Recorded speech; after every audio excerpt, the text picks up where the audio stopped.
Hi, in this video, we are going to talk about linear equation of order 1. So an equation that is linear and of order 1 in the dependent variable y must be of the form a as a function of x times dy over dx plus b as a function of x times y equals c as a function of x. As you notice, the ordinary derivative is of degree 1, and the dependent variable, or y here, is of degree 1 as well. So this makes the equation linear in y. By dividing each member of this equation by a as a function of x, we obtain, and dividing it by a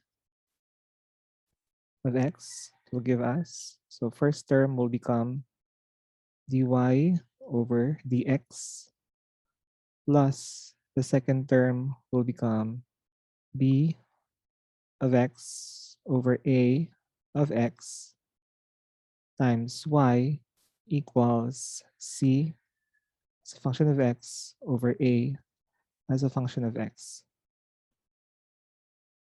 So here, the first term will be ordinary derivative dy over dx, wherein y is the dependent variable and x is the independent variable. And the second term will be, so as you can see, b over x over a over x is a function of x and can be represented by p as a function of x and times the variable y, equal to the right side of the equation will be, since this is c of x over a of x, a pure function of x, you can represent this ratio into q of x. So let this be our equation 2.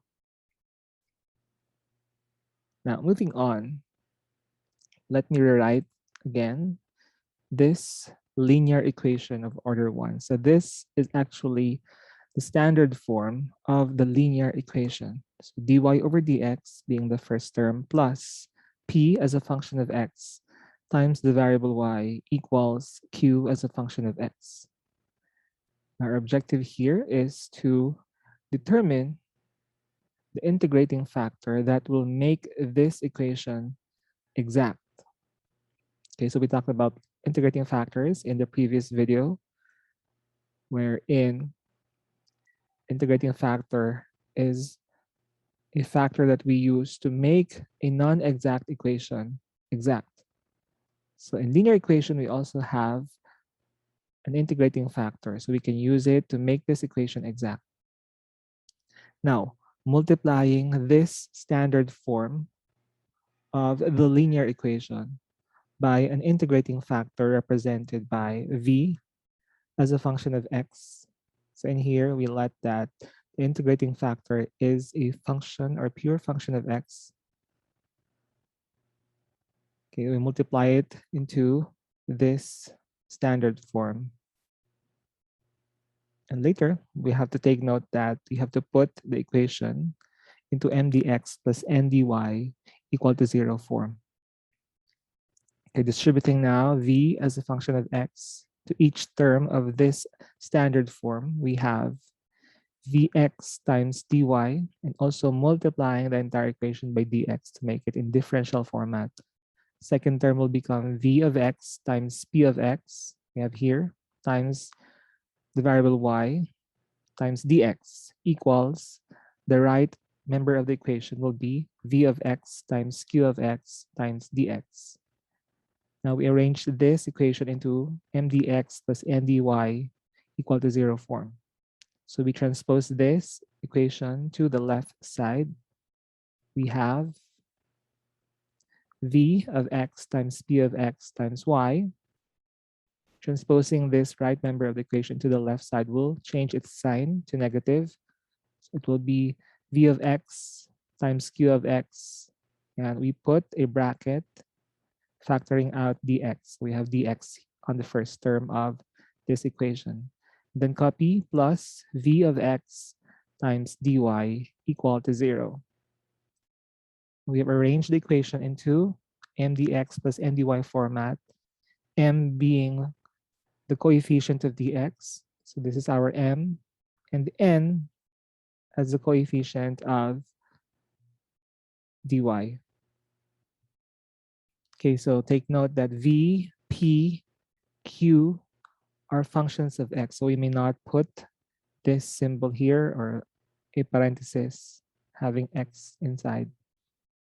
So we can say that m is equal to vp times y minus v times q.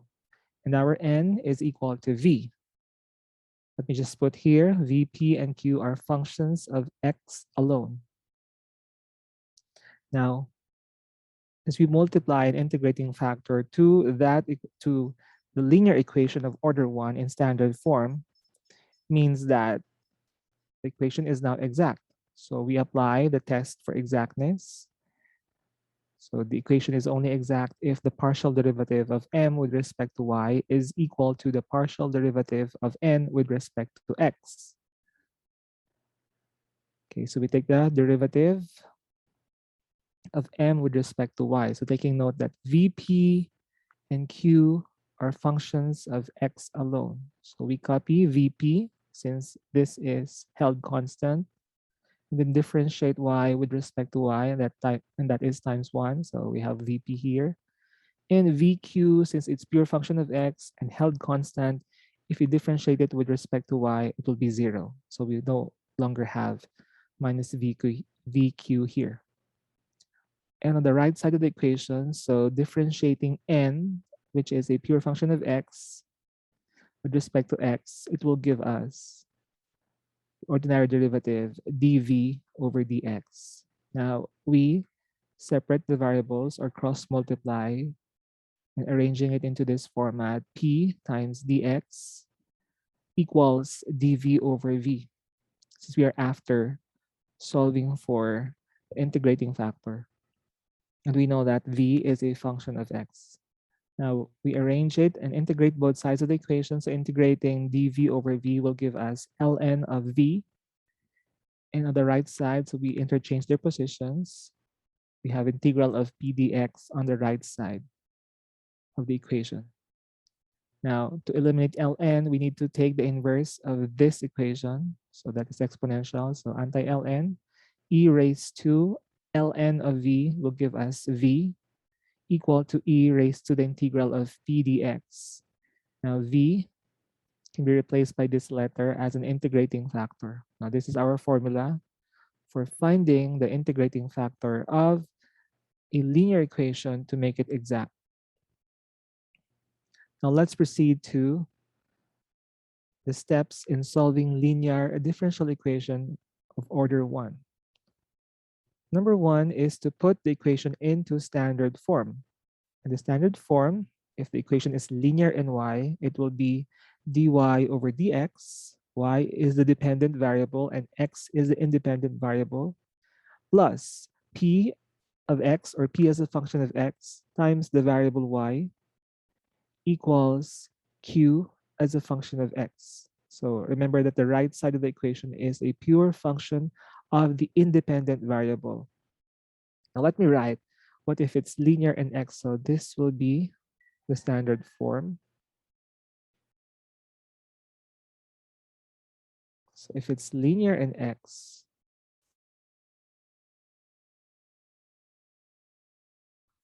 yeah, say for instance, our variables here will be x. So x being the dependent variable, and t, for instance, our independent variable. So the standard form for linear in x will be dx over dt, and plus, our p of x becomes, since our independent variable here is t, so it will be p as a function of t times x equals, since x is the variable involved in degree 1, and dx over dt, an ordinary derivative raised to 1. That's why it makes the equation linear of order 1. And on the right side of the equation, it will be q as a function of t, since t is the independent variable. Okay, so this one here is linear in y being the dependent variable, and x is the independent variable. This part here is linear in x being the dependent variable, and t as the independent variable. Okay, so the next step is to obtain the integrating factor. And the formula is, so I equals e raised to the integral of p of x times dx. So it's helpful that we arrange the linear equation in standard form so that we can be able to see p as a function of x, or the function that is being multiplied to the dependent variable y here. So p of x will be plugged in here so that we can be able to obtain the integrating factor. So after we obtain the integrating factor, we multiply it both sides of the equation in standard form. And it will now become an exact equation. So we can use the short method to solve for the exact equation. And later I will show you.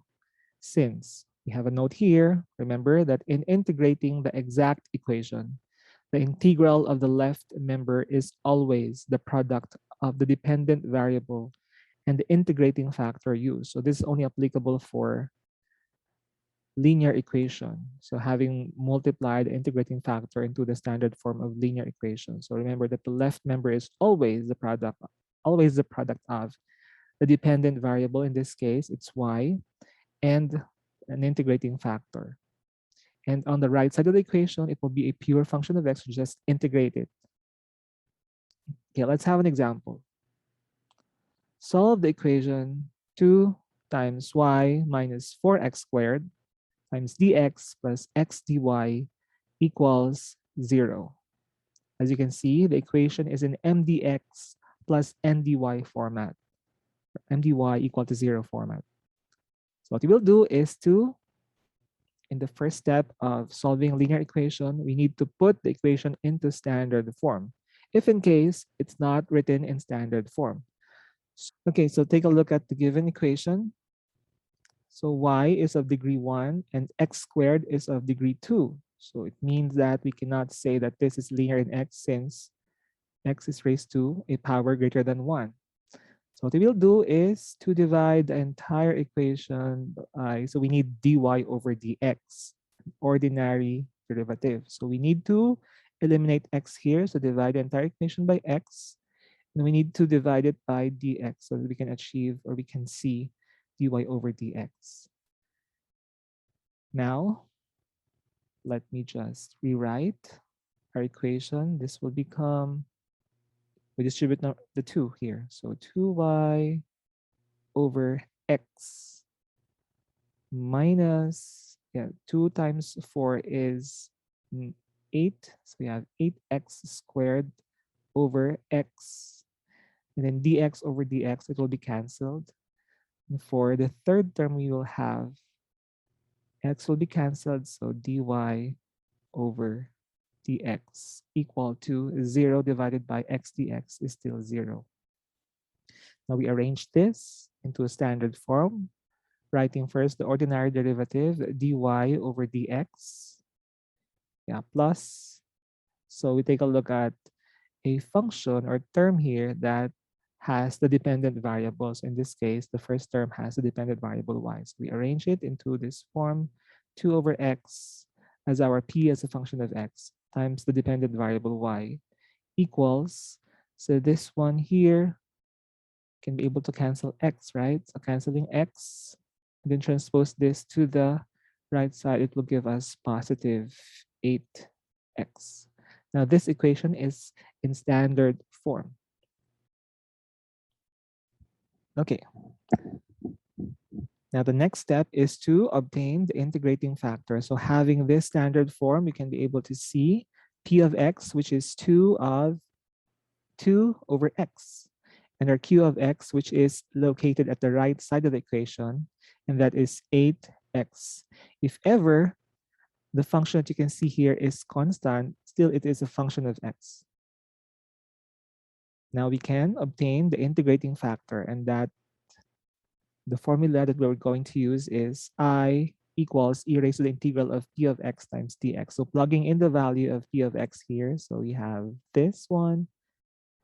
It will be integrating 2 dx over x that is equivalent to 2 ln of x. So this can be simplified since we have an exponential function. So we can put 2 ln of x to this form, ln of x squared. The 2 here will become the power of the argument. So e raised to ln of x squared is actually equal to x squared. So the integrating factor for this equation is x squared. We multiply now this integrating factor to the standard form. Remember, not on the given equation because the given equation is not in standard form. So copy first the equation in standard form and then multiply it by the integrating factor. So we distribute the integrating factor. We have x squared times the first term, so dy over dx, plus, so x squared times 2y over x, we can cancel x. We still have 1x in the second term, so that is equal to 2xy equals x squared times 8x is equal to 8x cubed. Now we put this into a differential form by multiplying the entire equation by dx. So we have x squared dy plus 2xy dx equals 8x cubed times dx. So as I mentioned in the steps, if you integrate the left member of the equation, since this is now exact, it will be equal to the dependent variable, which is y, and the integrating factor used. So this differential of x squared, or derivative of x squared, differential of x squared times y is actually equal to x squared dy plus 2xy dx. So using the product rule. So I have written in this format. And the right side of the equation is a pure function of x, so we can integrate this directly. This is now our final answer, or the general solution to the given first order DE. Okay, next example, solve the equation, the quantity y minus x plus xy cotangent of x times dx plus x dy equal to 0. Now observe the given first order DE. So the variable y is of the first degree, and x here, as you can see, we have cotangent of x. This makes the equation not linear in x. So what you'll do is divide the entire equation by here so that we can see dy over dx. We divide by x and dx. Okay, so we divide the entire equation by x dx. We now have for the first term, okay, canceling here, dx. So y over x, first term, negative x dx over x dx is negative 1. X times y cotangent of x dx over x dx, we cancel x. What will remain is y cotangent of x. Plus, canceling x in the second term, we have now dy over dx equal to 0. Now we arrange into standard form. We notice that two of the terms here have y, so we can factor out y here, giving us 1 over x plus cotangent of x. And this constant here will be our pure function of x. Transposing this to the right side of the equation, we have plus 1. Arranging so that the first term will be the ordinary derivative dy over dx plus, this will be our p of x, 1 over x plus cotangent of x times y equals 1. So in this equation, we can say that our p of x is 1 over x, as mentioned, plus cotangent of x. And our q of x, although it's constant, still it is a pure function of x, so equal to 1. We therefore obtain the integrating factor.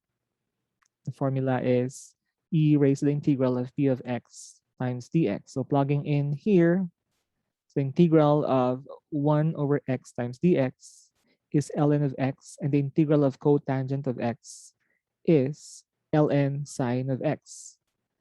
Now, simplifying this, we can put this into one term. So ln of x plus ln of sine x is equal to ln of x times the sine of x. So if it's minus, so it will be ln of x over sine of x, but remember the property for logarithmic functions. So e raised to ln of x sine of x is actually equal to x times sine of x.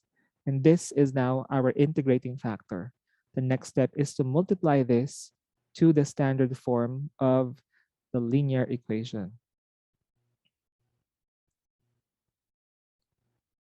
Okay, here, this is a standard form of our linear equation. So we multiply it by the integrating factor, which is x sine of x. So this is now the representation. Okay, distributing x sine of x to each term of this standard form, we have x sine of x dy over dx plus x sine of x times the quantity 1 over x plus cosine of x over sine of x, since cotangent is equal to this one, times the dependent variable y equals x sine of x at the right side of the equation. Now we simplify and multiplying the entire equation by dx so that we have a differential form. So x sine of x times dy plus distributing this to this function. So x sine of x times 1 over x.